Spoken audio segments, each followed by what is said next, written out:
You're sitting at your desk, right? And the glow of the monitor is just reflecting in your eyes. Oh, I know that feeling. Yeah, and you are just staring at your inbox. An email just popped up from a colleague or maybe your manager, and they're asking you to take on, like, yet another project. Right, something you definitely don't have time for. Exactly.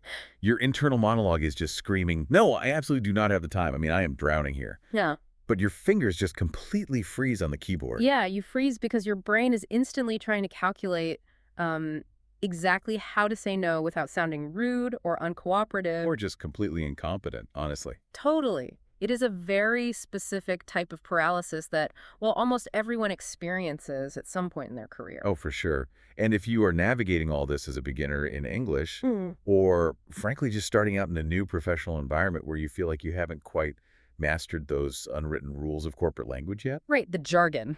yeah, that freeze response is 10 times worse. You panic, you end up typing, sure, I can do that, and then you just fiercely resent yourself for the rest of the week. It's the worst. It really is. So today, we are looking at some excerpts from an Easy English podcast conversation. It's titled, Learn How to Set Boundaries Confidently in English. It's a great source. It really is. Our mission for this deep dive is to figure out how to merge that beginner-friendly, straightforward language with the absolute rock-solid confidence you need to set firm boundaries, specifically focusing on daily workplace scenarios. Because it's so tough to do. It is. Yeah. Okay, let's unpack this, because trying to set workplace boundaries as a beginner is kind of like trying to build a fence without a hammer. I like that analogy. Right, like you know exactly where the property line is, you know what you want to protect, but you feel like you just don't have the tools to construct it. Exactly. And what's fascinating here is that specific pairing in the title of the source material. You mean the easy English and confidence part? Yeah, exactly. Easy English and confidence. We tend to assume that setting boundaries effectively in a corporate environment requires, I don't know, really high-level, diplomatic, incredibly nuanced vocabulary. Right, like you need a master's degree in corporate speak. Exactly. But this source highlights a fundamental truth. Mastering boundaries isn't about complex vocabulary at all. It is entirely about clarity. Right. But I mean, you can't even begin to apply these boundary phrases at work if you don't first understand the mental block that is literally physically stopping you from speaking up. Oh, absolutely. Because it seems to me that beginners often default to saying yes, simply to avoid the complex linguistic gymnastics of a nuanced no. That's a great way to put it. Linguistic gymnastics. Yeah, it makes me think of like a computer maxing out its RAM. If 90% of your brain's processing power is running the English translation software, your system just crashes when you try to open the diplomatic negotiation app at the exact same time. That is the exact mechanism at play here. In psychology and linguistics, it's known as cognitive load. Cognitive load, right? Yeah. When you are a beginner, your brain is already working in absolute overdrive just to process the language itself. Just to figure out what's going on. Right. You are translating the vocabulary, you're remembering the grammar rules, trying to ensure your tone is somewhat professional. It's exhausting. It is. So advocating for your own boundaries requires a whole extra layer of really intense emotional and cognitive processing. Right.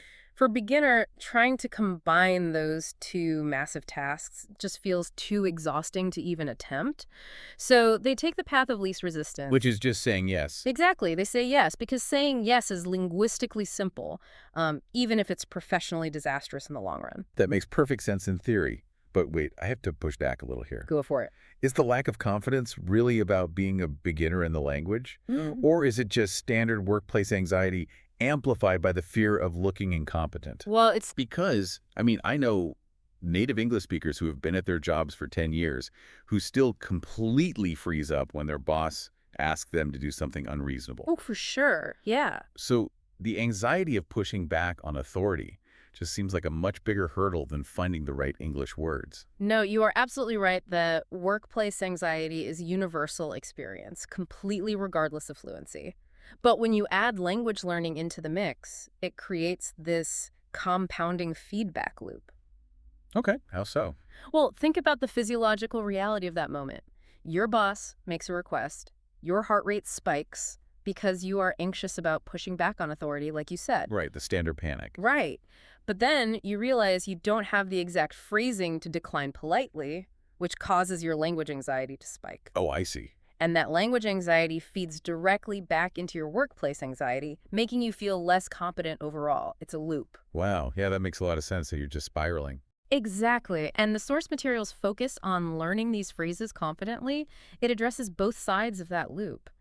By giving yourself just a few reliable, easy phrases, the easy English approach, you drastically reduce that language anxiety. Because you're not desperately searching for words. Right. You aren't frantically translating. And when you lower that language anxiety, it gives you a much more stable foundation to manage the workplace anxiety. So you are bypassing the mental block entirely because the phrase is already locked and loaded. You don't have to invent a response on the spot while your adrenaline is pumping. Precisely. In a corporate environment, beginners mistakenly believe they need to provide these long, complicated excuses when setting a boundary. Oh, absolutely. Like if they are declining a new project, they feel this intense pressure to list everything they're currently working on, apologize profusely, and then offer all these alternative solutions. Just over-explaining everything. Yes, but the easy English principles completely flip that script. Short, direct sentences are actually the most effective way to communicate professionally. Okay, here's where it gets really interesting.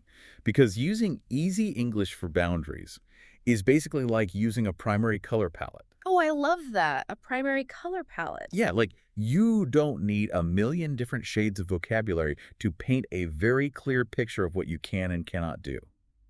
Red, blue, yellow. Simple and bold. Exactly. I cannot take this on right now. It's just bright, clear, and unmistakable. You aren't trying to paint some subtle masterpiece of corporate jargon. You are painting a stop sign. And the stop sign needs to be instantly recognizable by literally anyone who sees it. Right. Let's look at the linguistic structure of how people usually try to set boundaries. They rely really heavily on conditional tenses and subordinate clauses. Oh, boy. Give me an example. They say things like, well, I would really love to help you with this, but given my current bandwidth, I might not be able to get to it until next week. Which is an absolute nightmare to construct if you are an English beginner. Totally. You're juggling conditionals, you're throwing in idiomatic expressions like bandwidth, and you're trying to soften the blow all at once. Exactly. And the real tragedy is that after doing all that mental work, the boundary itself is actually really weak. Because it's so padded. Yes. The manager hears, I would love to help, and I might not be able to. They don't hear a firm no. They hear, convince me. They hear an invitation to push harder. Compare that to the easy English approach. I am not able to take this on right now. Wow. Yeah. It is subject, verb, object. It is grammatically basic, but it does the job of a seasoned executive. Okay, but I had to play devil's advocate here for the listener. Sure. If I'm a beginner from a culture where a direct no to a superior is considered highly disrespectful or even like a fireable offense. Which is very common. Right. And I drop a simple primary color English no into an American corporate office, isn't that dangerous? Won't I just sound blunt or uncooperative? Like if my boss asks me to finish a massive quarterly report by Friday and I just say, no, I cannot do that. That feels like career suicide. That is a very real concern. And if we connect this to the bigger picture, it's where we have to distinguish between being simple and being aggressive. Okay, how do we do that? Well, standard corporate English actually values directness as a form of efficiency. But the easy English approach still builds in politeness. Right. It's not just barking no at people. Exactly. Just saying, no, I cannot do that is way too abrupt. But an easy English alternative like, I am not able to finish this by Friday, but I can have it ready by Monday, that is incredibly effective. It's polite, it's short, and it doesn't sound uncooperative in the slightest. Not at all. It sounds like you have a realistic professional grip on your workflow. Colleagues and managers really value efficiency. They appreciate clear communication over rambling, confusing justifications. Right, because the alternative is you try to use advanced phrases to soften the blow. Yeah. You end up rambling about, I don't know, synergistic alignments and deliverables. Right, all the buzzwords. Yeah, and your boss is just staring at you completely lost, wondering if you are actually going to do the report or not. And in that confusion, the boundary gets entirely lost. When you use simple language, there is zero ambiguity. Give me a few more of those simple phrases. Sure, things like, my schedule is completely full this week. Or, I need to focus on my current project. So basic. They are very basic English sentences, but they leave absolutely no room for misinterpretation. Let's apply this to a different scenario, because managing up with the boss is one thing, But dealing with peers is a whole other thing. Oh, definitely. What about the colleague who constantly sends Slack messages asking for a quick 5-minute favor that always ends up taking an hour? How do we deploy the primary color palette there? That is the perfect environment for this approach because peer-to-peer boundaries are often where our boundaries are the absolute weakest. Because we want them to like us. Exactly. We Yeah. want to be liked. We want to be seen as a team player. Yeah. So when the message comes in asking for that quick favor, the beginner's instinct is to say, well, I'm a little busy, but let me see what I can do. Which again just translates to yes in the mind of the person asking. Yeah. Exactly. The easy English response removes the ambiguity without removing the professionalism. You simply reply, I have 15 minutes available at 4 p.m. today. If that works for you, let me know. That's good. Notice what that sentence does. It doesn't use the word no. Right. It doesn't apologize. It simply states a factual reality about your availability using beginner-level vocabulary. And it forces the colleague to make a decision based on your parameters rather than you bending to theirs. Exactly. But I can hear the objection from the listener right now. What if the colleague pushes back? They often do. Right. If I don't give them a detailed excuse about why I only have 15 minutes, aren't they just going to argue with me? If I just say, my schedule is full this week, aren't they immediately going to ask, well, what exactly are you working on? Let's rearrange some things so you can do this favor for me. This raises an important question, and it points to a very powerful, somewhat counterintuitive truth about human communication. Over-explaining actually invites more debate. Right. Yes. When you give a long, detailed excuse for your boundary, you are basically handing the other person a menu of items to argue with. Oh, wow. A menu. Right, because if I say, I can't take on this new project because I have to finish the Q3 financial report and I have a dentist appointment on Thursday, Right. my colleague can just look at that menu and say, oh, well, the Q3 report can wait until next week, and I'll have the intern cover your phone during your dentist appointment. Exactly. I've inadvertently opened a negotiation when I thought I was just explaining myself. You've given them the exact ammunition they need to dismantle your boundary piece by piece. That is so true. And this is why the easy English approach is structurally so sound. A simple, politely delivered boundary leaves very little room for the other person to pick apart your reasoning. Because there's no reasoning there to pick apart. Exactly. If you just say, I am not available for this project right now, it acts as a closed door rather than an invitation to negotiate. There is simply nothing in that sentence for them to grab onto and argue against. You are shutting the door gently but firmly.